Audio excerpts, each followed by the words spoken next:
Good morning mga kasari. So meron tayong tanong dito kung meron daw po ba akong DTI, Mayor's Permit at BIR. Tapos paturo daw po kung meron. Ayan, so una ipapakita ko sa inyo is yung aking DTI permit. So ang DTI permit po natin is tumatagal po siya or ang validity niyan is up to 5 years. So kinuha ko po ito noong June 2023 at may expire po yan ng June 2028. So hindi na po ako nag-renew. Ayan. So ito naman po ating Bureau of Fire. Ayan, kung makikita nyo, yan po ay nung January 24, 2026 ko lang kinuha. Every year po ito ay yung ating Bureau of Fire, every year yan. At yung ating Mayor's Permit naman, ayan. So, ito din po ay 2026 ko din po yan kinuha. So, ito po ay yearly din yung ating Mayor's Permit.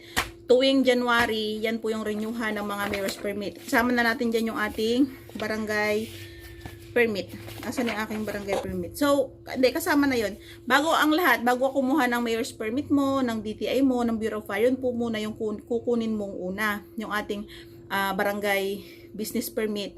Tapos, pagkatapos nun, pupunta na po tayo sa ating munisipyo para po makakuha ng ating Mayor's Permit. Kasama na po doon yung Bureau of Fire. Kasi po pag January, meron yung tinatawag na one-stop shop. Kumbaga, nandun na lahat sa munisipyo natin, yung mga kailangan sa pagre-renew or pagkuha ng bagong Mayor's Permit. Doon na sila lahat. Hindi ka na ng iba, hindi ka na punta sa iba. Nandun na rin yung sa mga sedula at yung ano pa yung mga sanitary, ganyan.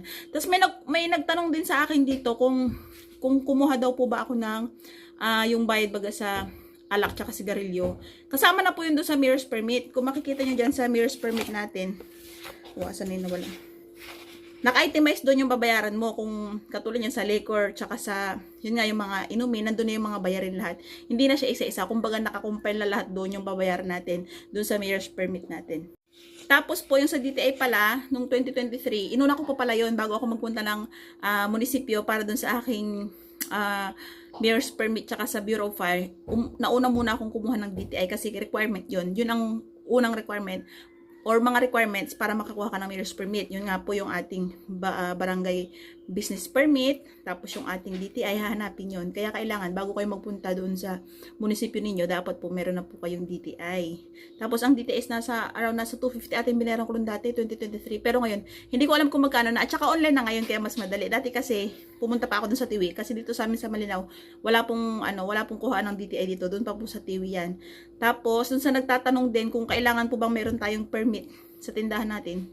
Sa palagay ko po, kailangan talaga. Kasi, lalong-lalo na kung ikaw po ay may mga tindang sigarilyo, ganyan, mga alak. Kailangan talagang may ganun. Buti nga po, pasalamat pa rin ako kasi dito sa amin sa Malinaw, mas mura po kumpara sa ibang lugar. Kasi nakikita ko, mga comment baga sa mga videos ko na buti daw sa amin dito, yung